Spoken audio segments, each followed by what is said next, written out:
Welcome back to Calm, Cool, and Connected. We are so glad that you have joined in today because we're talking about a topic that certainly has affected probably every single person at one point or another. And we're talking all about breakups, separation, divorce, and the recovery from such. I'm so glad to welcome Tracie Pinnock, licensed marriage and family therapist and relationship expert, to the show. Tracie, welcome. Thank you. Thank you so much for having me. Absolutely. So, Tracie, just in thinking about breakups, dealing with divorce, navigating such, I mean, on top of dealing with COVID, there are plenty of couples who've decided to make that break. And in your kind of expert opinion, what have you seen have been some of those phases of the breakup and recovery process? Yeah. So I think of the recovery from breakup process as being a three-phased process. I refer to them as the survival, maintenance, and thriving phases. And really, it's just kind of like in the first phase, which is the survival phase, you are just trying to keep it together. So you're trying to reestablish some form of equilibrium after your breakup. Because when we go through a breakup, all sorts of things in our lives can change. So it's not just the loss of the actual relationship or having that person in your life, or maybe having them in your life in a different way, but you could lose your housing situation. Maybe you need to move out. Maybe you can't afford the mortgage or the rent on your own. If you have children, you're now trying to figure out the co-parenting and childcare aspect of things. It can impact your job situation, who your friends are. If you had joint friends and there's any sort of kind of break up with friends that you need to do. So in that survival phase, it really starts with first acknowledging your feelings and letting yourself feel them, which I think can sound very simple and obvious on one hand, but on the other hand, isn't necessarily so, because nobody wants to really feel challenging feelings like sadness or anger. So we can have a tendency to kind of ignore them or act like they're not there, but that does us no good in the long term. So the very, very first part of the survival phase is being able to say, I feel really hurt, or I feel embarrassed, or I feel sad, because there's so many feelings involved. And being able to talk about them, write about them, sit with them, which can be the toughest part. Definitely. And you know what you mentioned, that it can be hard to really start to acknowledge those emotions and those feelings. It's so par for the course whenever a person experiences something that's so heightened at that emotional level. So I love what you mentioned, really acknowledging, journaling, leaning on your support system, and that would all be in that survival phase. So Tracie, as somebody starts to work through and they start to, okay, I'm going to get back on my feet emotionally, physically, whatever that looks like. What's that next phase that somebody can start to slip into? Yes, that's the maintenance phase. So that's when you're still going through it. There's still all sorts of grief. It still hurts, but you've established some sort of kind of new normal, or at least a temporary new normal. And so there's a little bit more kind of equilibrium and stability. So now it's kind of continuing to do the things that get you through your day and get you through your life. So showing up to work, taking care of your kids, cleaning your home, these sort of things. And you've also, in the maintenance phase, you've also likely kind of established things like finding out, okay, who are my resources? Who are my supports? And being able to start really accessing those people and those things or those entities to be able to help you to cope and to deal. So that can be emotional supports like friends, a therapist, a support group. You can be financial supports if you need to get a loan, or there's someone you can borrow money from, or you're thinking about your job or your career and increasing your income. And so there's all of these different areas where we want to identify and then utilize our resources. And we do all of that. We do all of that throughout the whole process. But in the maintenance phase, that's when you're really able to hone in on that and focus on that. What a beautiful way of putting it out there, because definitely you are really starting to maintain your lifestyle, enter into maintenance, have stable new relationships, whether that's platonic, maybe a romantic relationship enters the scene. Hmm. So we've got the survival stage, and then we're in maintenance. We've lined up where we're going to live, even our grocery stores, all of that rebuilding. And then, Tracie, what happens when people start to thrive? Then you're in the thriving phase, and yay, that's the best part, Yay! right? So Yes. that's really when you are really forming hope for the future again.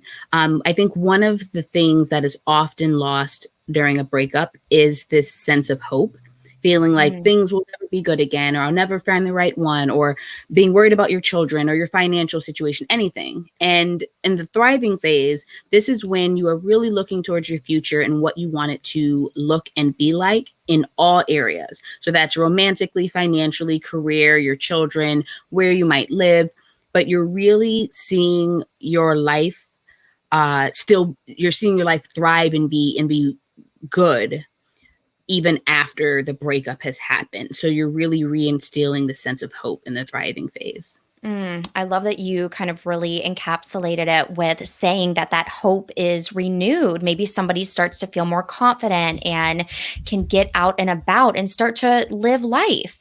So I love the way that you really put out the three phases. And Tracie, I do have something else that kind of comes up for me, and that's pertaining to in the time that we're living in, even before this time, loneliness has always been one of those driving forces that can pop up and make somebody start to question, should I get back together with an ex? I haven't really found anyone that, suits me. What are your thoughts? When would it be okay to entertain getting back with an ex? What should somebody look for? Yeah, I think that in summary, the most simple answer is to ask yourself, or I should say, it's a question you should ask yourself. What has changed? Mm, What has changed on my end, on their end, between us that would make going back worth it and likely to be different than the first time around? Because things ended for a reason, and probably multiple reasons, regardless of who ended it.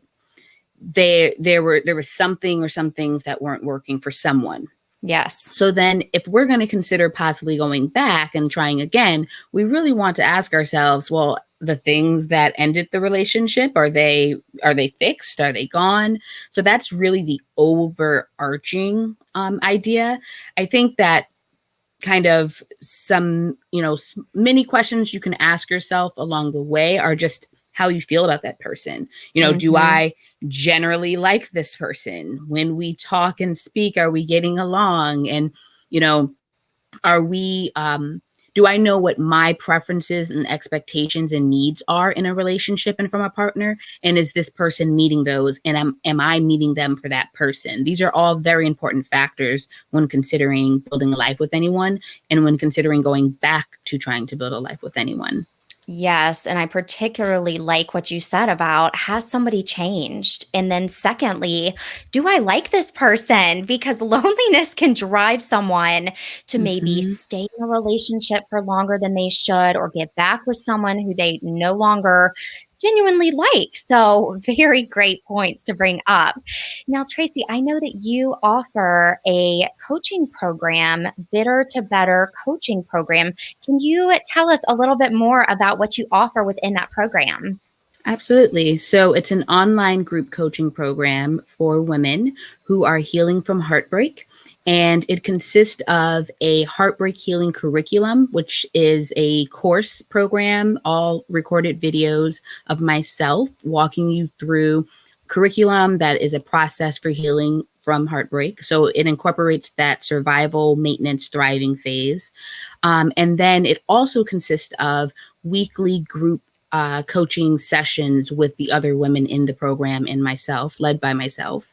And it's also going to include access to a members only Facebook group.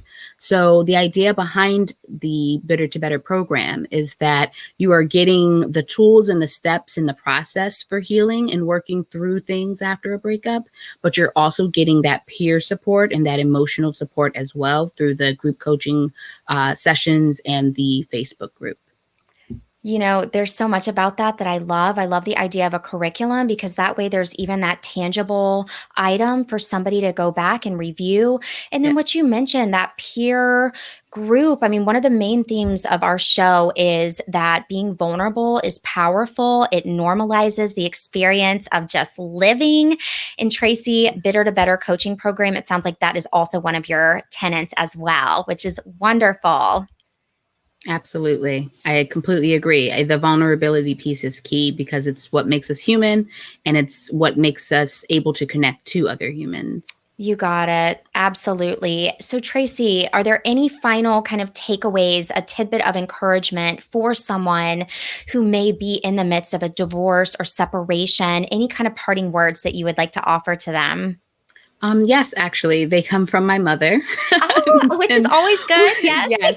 yes, which is when I was going through my own really significant breakup. She said it Mm. gets greater later. And just the other day, I was on the phone with her and I said, we were kind of rehashing that time of my life. And I was like, no, I mean, it's like you said, mommy, it gets greater later. Moms And know it best has. sometimes. Yep. Tracie, it gets greater later. That's beautiful. What a great piece of parting wisdom. And where can folks find you? Where can we follow up? I know personally I see a lot of your great information that you put out there, but where can other people find you? Yeah, Instagram is the best place, which is therapist.tracie. And also my website. That's where you can sign up for my email list, which gives you heartbreak healing tips and tidbits and gets you access to my programs. And that's at tphtherapy.com. Wonderful. Tracie, thanks so much for taking the time to be here today. We appreciate you coming on and talking about a very real topic that affects so many people. Absolutely. Thank you. You got it. Thank you so much for watching and listening to this episode of Calm, Cool, and Connected. If you like what you've heard, please don't forget to share, subscribe, and rate so that other people can tune in and receive down to earth feedback here at Calm, Cool, and Connected.